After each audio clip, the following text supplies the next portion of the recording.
Jangan lupa subscribe YouTube channel Metro TV News dan jangan lupa nyalakan notifikasinya.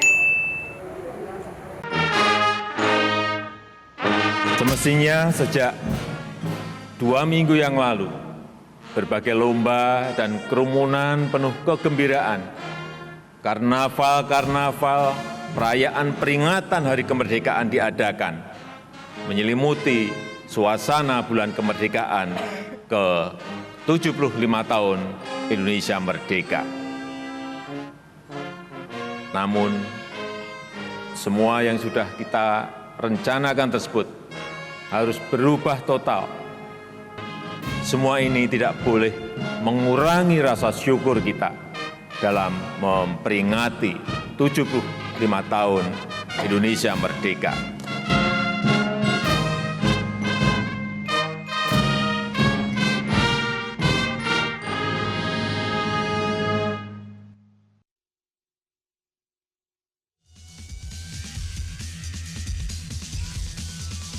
Pemirsa, selamat malam. Anda menyaksikan Prime Talk Tajam Mendalam bersama saya, Rory Asyari. Pemirsa, hari ini Indonesia memperingati kemerdekaan yang ke-75 tahun. Keterbatasan akibat pandemi COVID-19 menyebabkan peringatan tahun ini berbeda. Namun optimisme tetap harus ada. Nah, bagaimana peringatan HUT RI ini di mata Menko PMK Muhadjir Effendi dan dua gubernur, Ganjar Pranowo dan Nurdin Abdullah? Apa yang bisa kita petik hikmahnya dari situasi sulit seperti ini? Inilah yang akan kita bahas malam ini di Prime Talk.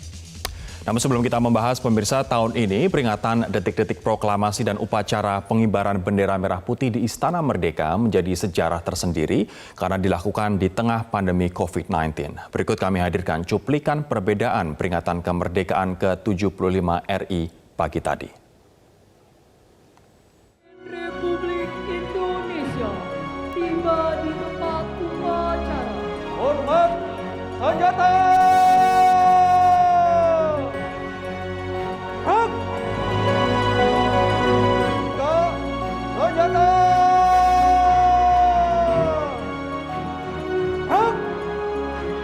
Dalam rangka peringatan Hari Ulang Tahun ke-75 Kemerdekaan Republik Indonesia tahun 2020 siap dimulai.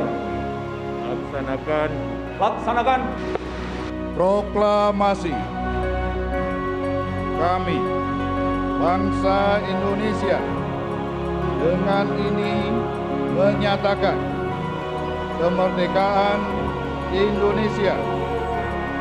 Hal-hal yang mengenai pemindahan kekuasaan dan lain-lain. Jalan!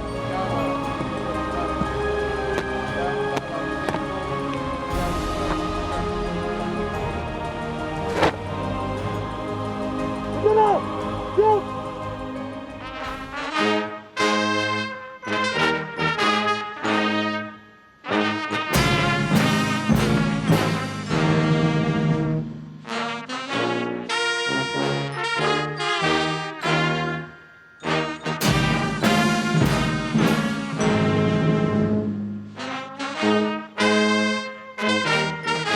Selaku panitia dan tentunya kami dari Sekap Presiden, dari Istana, menyampaikan mohon maaf jika ada hal-hal yang kurang dalam penyapaan, penyajian. Ini adalah yang pertama kali, tentunya yang pertama kali di Republik Indonesia ini dalam mengundang masyarakat secara virtual.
Perayaan yang berbeda dari tahun-tahun sebelumnya, tapi tidak seharusnya menyurutkan patriotisme dan juga rasa cinta tanah air kita. Saya akan mengajak Anda untuk berbincang dengan 3 orang narasumber, namun baru 2 yang bergabung bersama dengan kita, pemirsa. Yang pertama adalah Muhadjir Effendi, Menko Pembangunan Manusia dan Kebudayaan, dan juga Nurdin Abdullah, Gubernur Sulawesi Selatan. Bapak-bapak, selamat malam. Selamat malam. Baik, Pak Muhadjir, mohon maaf, apakah suaranya sudah aman, Pak? Kami belum bisa mendengar suara Pak Muhadjir. Assalamualaikum, Pak Muhadjir. Ya, mungkin ada sedikit gangguan audio di sana sambil kita bereskan, teman-teman. Saya akan ke Pak Nurdin Abdullah terlebih dahulu. Pak Nurdin, bagaimana Anda dan masyarakat Sulawesi Selatan merayakan dan juga memaknai peringatan HUT RI ke-75 kali ini, Pak? Ya, Assalamualaikum warahmatullahi wabarakatuh. Selamat malam. Ya, tentu kita sedang dihadapkan dengan ujian, ancaman dan tantangan yang sangat berat menghadapi COVID-19 ini. Ya, saya kira kita harus hidup bertahan ya di situasi yang demikian sulit ini. Tentu langkah-langkah kita tidak bisa lagi dengan langkah yang biasa-biasa seperti apa yang menjadi penegasan Bapak Presiden. Sulawesi Selatan ini adalah salah satu penyangga pangan nasional, sehingga kita memang harus terus melakukan inovasi, terus mendorong kreativitas masyarakat dan menjaga tumbuhnya ekonomi kita. Dan momentum 17 Agustus di HUT ke-75 Republik Indonesia ini, saya kira ini adalah momentum yang sangat tepat untuk kita terus bersatu padu, bergotong royong untuk menghadapi situasi seperti ini. Oke. Saya yakin dan percaya, insya Allah. Pak Gubernur, bagaimana jalannya upacara tadi pagi, Pak, di Sulawesi Selatan? Apa yang berbeda dari biasanya dan apa yang pelajaran yang Anda petik dari peringatan HUT RI ke-75, namun di tengah pandemi dan keterbatasan seperti sekarang? Iya, saya kira sama dari seluruh Indonesia. Perayaan kita lakukan dengan sederhana, dengan protokol kesehatan, ya. Dan yang terasa memang sepi ya, tetapi saya kira yang penting semangat masyarakat Sulawesi Selatan dengan antusias merayakan 17 Agustus ini. Dan tadi ya alhamdulillah kita laksanakan mulai dari pengibaran bendera sampai penurunan bendera tadi sore, semuanya berjalan secara lancar dan kita melaksanakan dengan protokol COVID secara ketat. Baik. Saya akan ke Pak Menko sekarang. Pak Muhadjir, ini pertama kalinya kita dan tentu saja pemerintah pusat di Istana Merdeka merayakan hari ulang tahun kemerdekaan Republik Indonesia dengan keterbatasan. Pengibar benderanya, pasukannya hanya 3 orang, kemudian tamunya pun saya dengar 100 orang dan tidak lebih, sementara ribuan lain harus mengikuti secara virtual, Pak. Apa kesan Anda terkait dengan peringatan tahun ini? Ya, tentu saja ada suasana keprihatinan ya, karena 70 tahun Indonesia Merdeka mestinya harus diperingati dengan cara-cara yang lebih meriah gitu, tetapi karena ada kendala yaitu wabah COVID-19 sehingga harus kita buat sesederhana mungkin, seaman mungkin, dan tentu saja risikonya ya menjadi tidak meriah dan itu kemudian muncul ada suasana keprihatinan. Mudah-mudahan dengan suasana keprihatinan ini bisa menjadikan seluruh bangsa Indonesia menyadari bahwa sekarang kita sedang menghadapi ujian, menghadapi cobaan dari Tuhan. Dan ujian itu menjadi cara kita, juga cara Tuhan untuk menaikkan derajat seseorang maupun bangsa. Sehingga kalau kita lulus dari ujian wabah COVID ini, dan kita betul-betul menempuhnya dengan sungguh-sungguh, dengan tidak main-main, insya Allah nanti lulus kita juga akan excellent, akan baik. Pak Menko, Presiden dalam pidatonya beberapa hari yang lalu mengatakan bahwa di masa krisis ini seharusnya kita bisa bajak untuk membuat sebuah lompatan besar. Bagaimana Anda dan kementerian di bawah Anda mengartikulasi bajak untuk sebuah lompatan besar, Pak? Apalagi hari ini adalah peringatan HUT RI ke-75, seharusnya menjadi momentum untuk kita melakukan lompatan besar. Saya menangkap pesan Bapak Presiden itu tidak secara spesifik ditujukan kepada para pembantunya ya, para menterinya ya, tetapi seluruh bangsa Indonesia.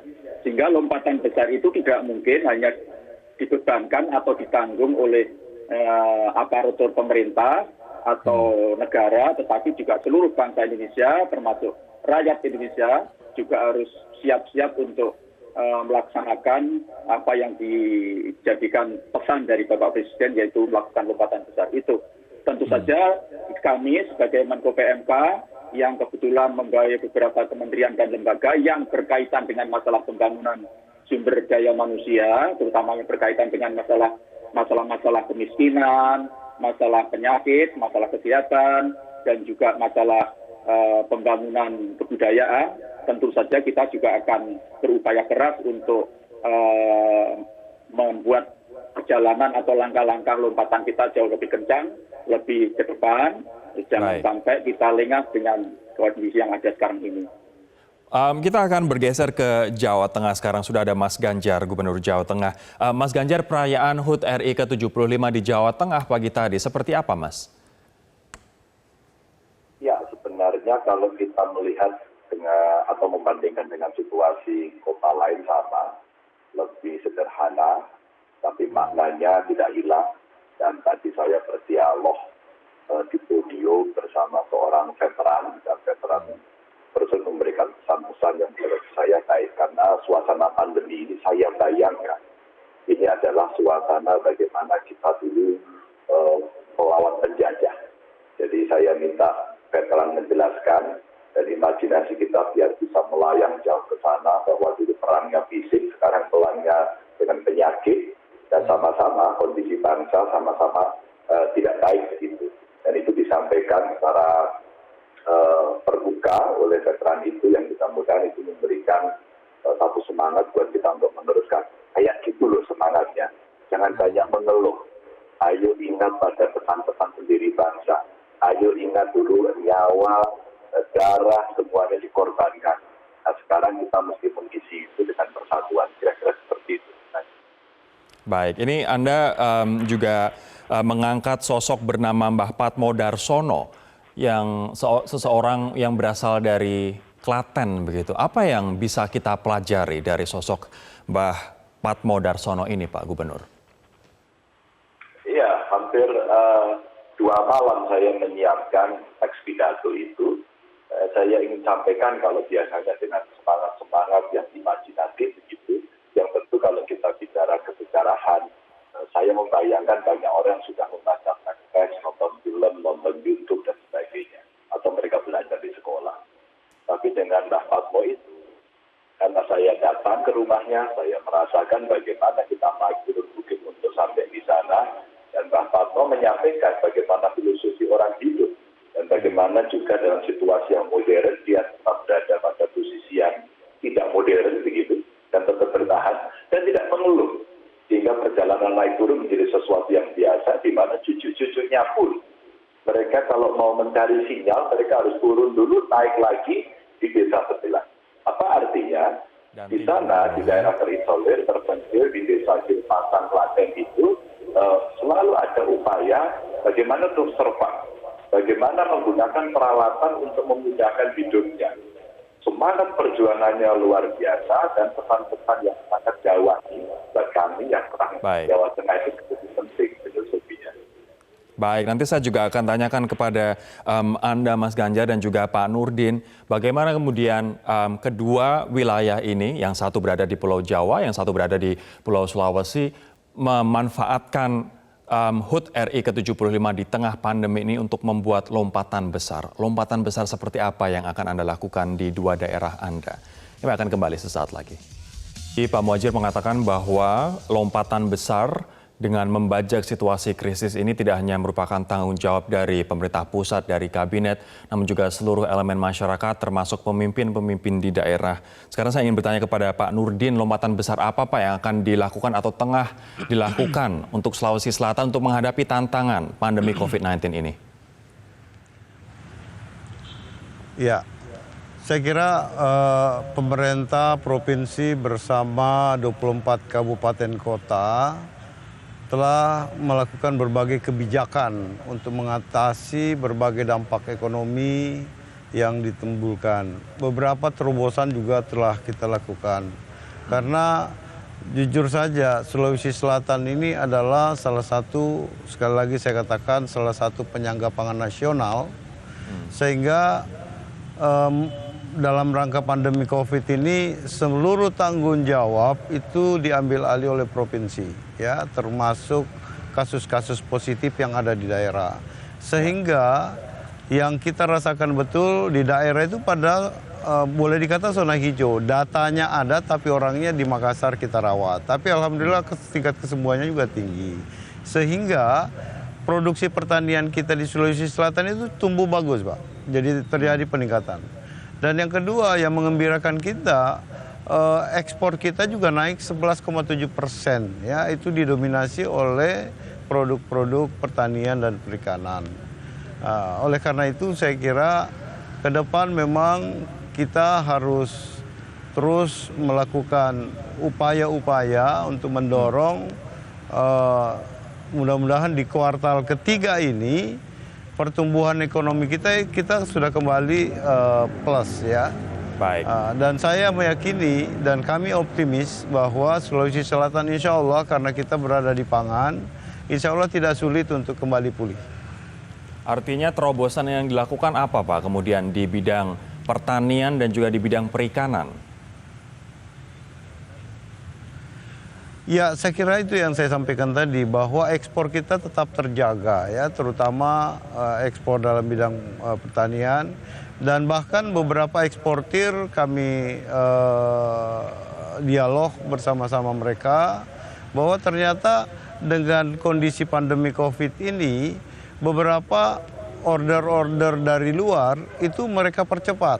Misalnya mereka harus ekspor pada bulan Desember, itu ditarik ke Agustus. Ya, ini kan artinya bahwa kondisi perekonomian berbagai negara ini sudah mulai juga berjalan. Ya. Baik. Sehingga kalau Jawa Tengah saya seperti yakin dan apa? Percaya. Baik, silakan Pak.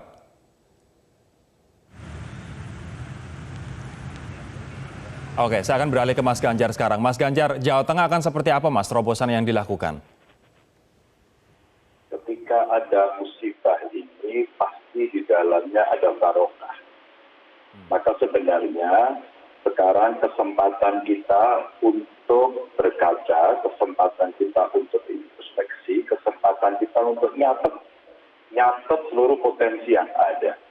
Kalau kita bicara dari sisi kesehatan, maka ternyata ini momentum untuk membereskan politik kesehatan dalam arti bagaimana kita mengelola kesehatan dari hulu sampai hilir. Kalau kemarin di media saya mengikuti obat segera lahir menunggu dari BPOM, vaksin, Menteri BUMN menyampaikan Februari, maka sebenarnya di kita ada ancang-ancang. Februari ya, lalu kalau kemudian Februari, Maret kita divaksin, maka April tahun depan itu kira-kira masyarakat kita sudah mulai kembali pulih untuk berorganisasi, untuk beraktivitas, untuk kemudian berkarya. Maka ini kesempatan kita mengatur tata kelola pada banyak hal. Itu kalau dari sisi politik kesehatan. Kalau dari sisi politik ekonomi, semua introspeksi. Mungkin tadi Sulawesi Selatan bagus banget. Saya mengikuti bagaimana politik pertanian di sana yang bagus. Di Jawa Tengah tentu berbeda. Kalau tadi pagi saya pada saat mengikuti launching duit 75.000 untuk ya tadi itu kita ngobrol dengan BI Jawa Tengah.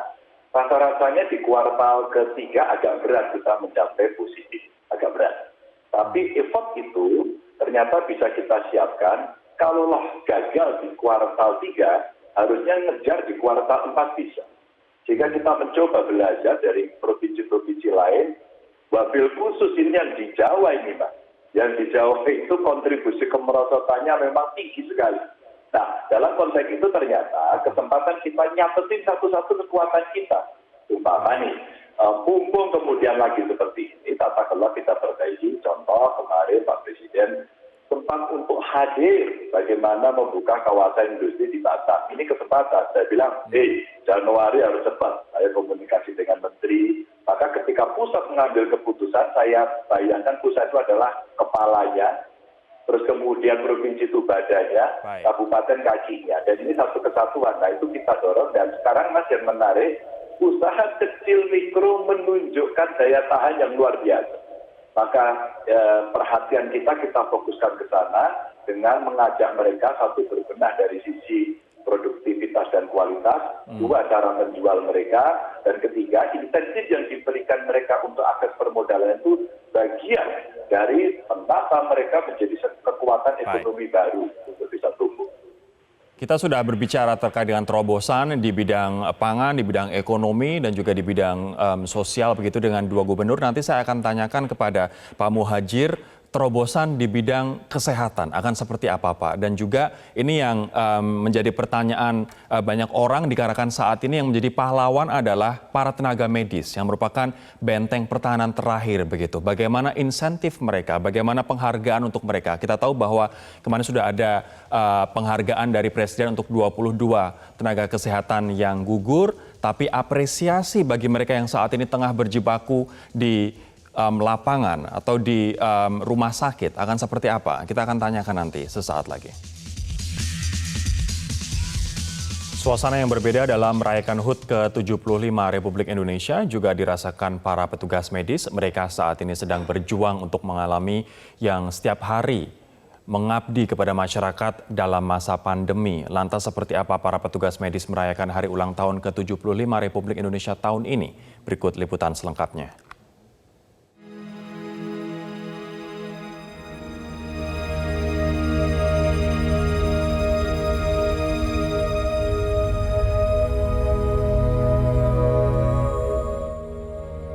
Pandemi COVID-19 merupakan sebuah fenomena global yang mengejutkan sekaligus menyedihkan.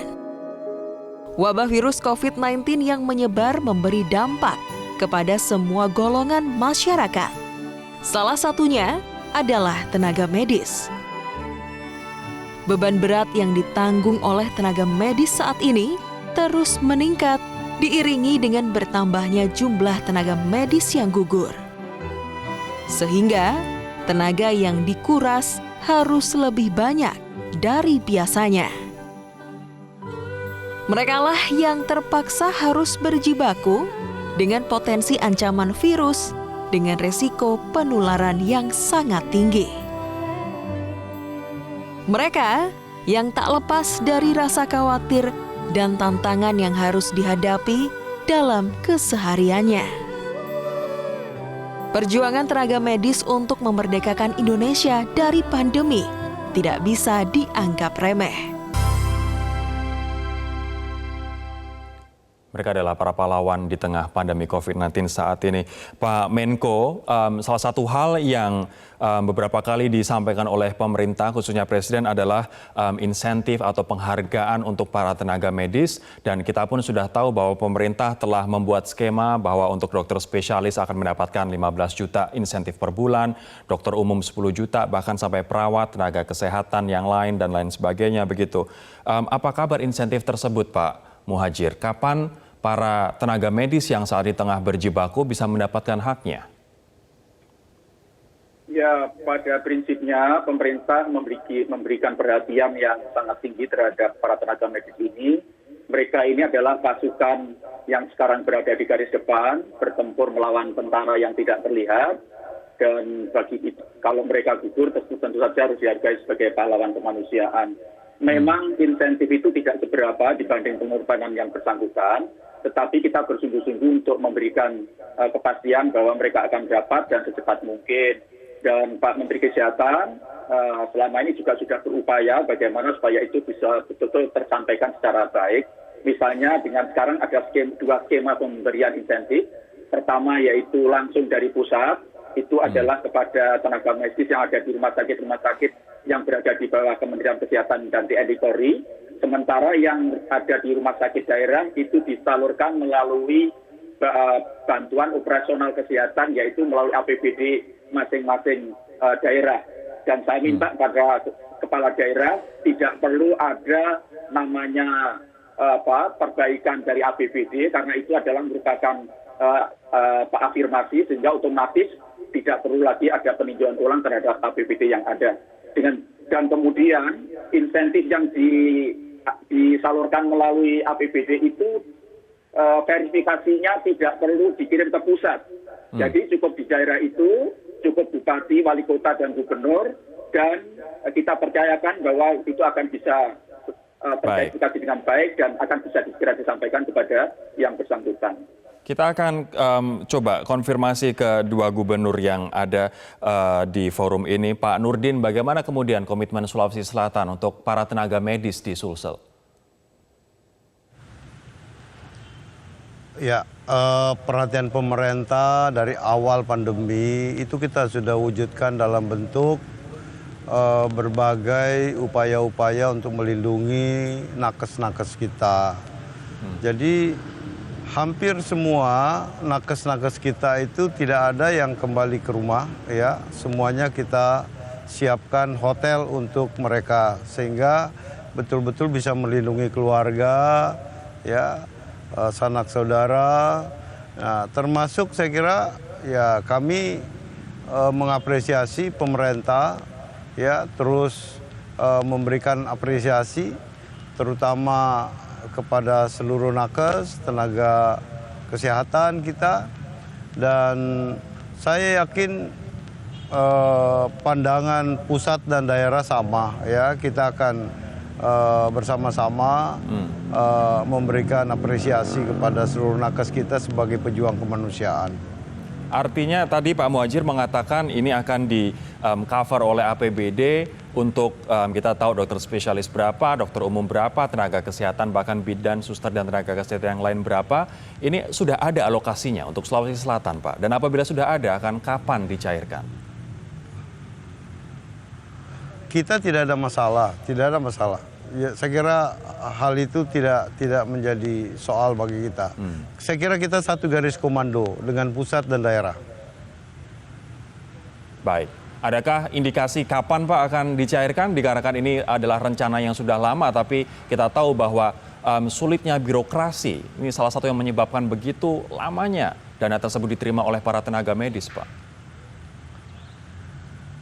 Kalau di Sulawesi Selatan saya kira tidak sulit, ya, selama itu tidak bertentangan dengan aturan dan perundang-undangan. Kita akan selesaikan secepatnya. Jawa Tengah sendiri gimana Mas Ganjar, komitmen provinsi untuk juga memberikan apresiasi kepada tenaga medis di sana? Yang pertama kita menghormati medis. Maka mungkin nggak tahu file saya akhirnya mungkin loh ya, terrespon dengan apa yang diberikan oleh pemerintah pusat. Karena waktu pertama kali ada tenaga medis perawat meninggal yang sempat jenazahnya ditolak, saya usulkan untuk mendapatkan bintang jasa atau apapun gelar di mana mereka menjadi pahlawan. Nah, setelah itu saya bicara dengan Teksmil, saya bicara dengan Jakarta, dan kemarin di 17 Agustus akan dalam sambutan Pak Presiden menyampaikan secara terbuka, itu luar biasa. Yang kedua, yang terkait dengan material, Jawa Tengah sudah kita kasih semua. Saya termasuk orang yang ngokok terus ini. Bagaimana agar bisa cepat. Karena waktu itu, Mas, kami juga menganggarkan dari APBD. Nah, pada saat kami berbincang dengan pusat, ini pemerintah pusat men-take over semuanya. Saya terima kasih Pak Menko. Di-take over semuanya, terus kemudian kami sudah mengirim berita ke pusat. Dan saat saya ketemu dengan Pak Menkes waktu beliau berkunjung ke Semarang, saya aturkan sama beliau, Bapak, ini proses administrasi seperti apa? Ya sudah Pak Gub, saya transfer nanti dibereskan sendiri. Oh siap, langsung kemudian berkas-berkasnya saya kumpulkan kembali, kita bagikan, dan hari ini sudah 100%, alhamdulillah. Tinggal satu aja yang belum. Yang belum adalah kita mengurusi yang tenaga lab. Karena tenaga lab ini kami masih butuh satu bantuan. Kalau berkenan mungkin melalui acara di Metro ini kami secara terbuka izin Pak Menko, mungkin dari Kemenkes diperkenankan segera membuat guidance bagaimana memberikan insentif kepada petugas lab, karena di sana apakah bayarnya berapa, berkenankan bayar atau tidak bayar, sehingga publik atau masyarakat bisa mendapat informasi yang transparan. Saya kira kalau soal material itu. Tenaga lab pun juga menghadapi resiko yang tidak jauh berbeda dikarenakan mereka harus berhadapan dengan spesimen dan juga berhadapan dengan resiko begitu. Terima kasih Mas Ganjar. Kita akan jeda terlebih dahulu, pemirsa, nanti saya akan tanyakan kemudian tidak hanya tenaga medis yang menjadi pahlawan, tapi kita semua bisa menjadi pahlawan dengan menerapkan protokol kesehatan begitu. Bagaimana penerapan protokol kesehatan di masing-masing daerah di 2 provinsi ini dan apa yang ingin disampaikan oleh pemerintah pusat terkait dengan penerapan protokol kesehatan di mana sekarang sudah lebih kendor jika dibandingkan dengan beberapa bulan sebelumnya. Kami akan kembali sesaat lagi. Kita kembali untuk menyapa 3 orang narasumber. Mohon singkat-singkat saja, saya akan ke Mas Ganjar terlebih dahulu. Mas Ganjar, apa yang terus Anda dan jajaran Anda upayakan agar masyarakat di Jawa Tengah terus meningkatkan kepatuhan pada protokol kesehatan, Mas? Yang pertama, komunikasi tiada henti, termasuk dengan kawan-kawan bupati wali kota, menggerakkan tokoh agama, tokoh masyarakat, dan komponen mereka yang peduli. Dan yang ketiga adalah mulai dilakukan penegakan hukum karena hampir seluruh kabupaten kota juga sudah melakukan fitting regulasi terhadap impres yang ada. Dan tentu saja kita menggunakan media sosial karena ini penting, masyarakat perlu menjangkau dan membangun kesadaran-kesadaran dengan memberikan narasi-narasi positif. Begitu. Baik, Sulawesi Selatan seperti apa Pak Gubernur? Ya, kami sangat berharap peran aktif masyarakat masih sangat kita butuhkan dalam memperlambat dan mencegah penyebaran penularan COVID-19. Nah, upaya-upaya yang kita sudah lakukan adalah sekarang secara masif kita lakukan kampanye penggunaan masker, ya, membagi masker, dan memang kunci pada bagaimana mendorong tingkat kesadaran masyarakat, disiplin, dan kepatuhan masyarakat. Nah, inilah upaya yang kita lakukan. Sehingga alhamdulillah RT Sulawesi Selatan itu udah di bawah 1, itu 0,84. Jadi udah stagnan di 2 minggu terakhir. Jadi mudah-mudahan ini terus kita bisa jaga. Baik, Pak Menko, apa yang ingin Anda sampaikan dikarenakan perang melawan pandemi COVID-19 ini juga akan percuma begitu. Kita akan kalah apabila tidak ada kerjasama dari masyarakat dan juga kesadaran untuk menerapkan protokol kesehatan secara disiplin, Pak. Di saat kita saat ini sudah semakin longgar begitu. Ya, Mas Rory, saya ingin menjelaskan sedikit. Jadi, impres tentang sanksi itu sebetulnya terkait dengan Perpres nomor 82 tentang komite. Di dalam komite itu jelas pesan pemerintah, yaitu kita akan membuka pembatasan-pembatasan yang selama ini ada untuk pemulihan ekonomi tanpa mengabaikan pentingnya keselamatan umum dalam menghadapi COVID-19 ini. Jadi itu kata kuncinya.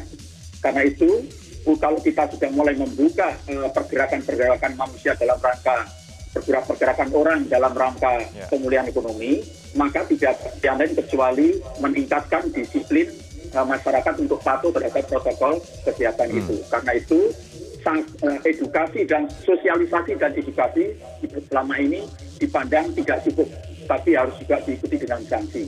Dan sanksi itu harus dipertegas dengan payung hukum yang jelas, yaitu impres itu. Walaupun kewenangannya nanti akan dipulangkan kepada masing-masing daerahnya.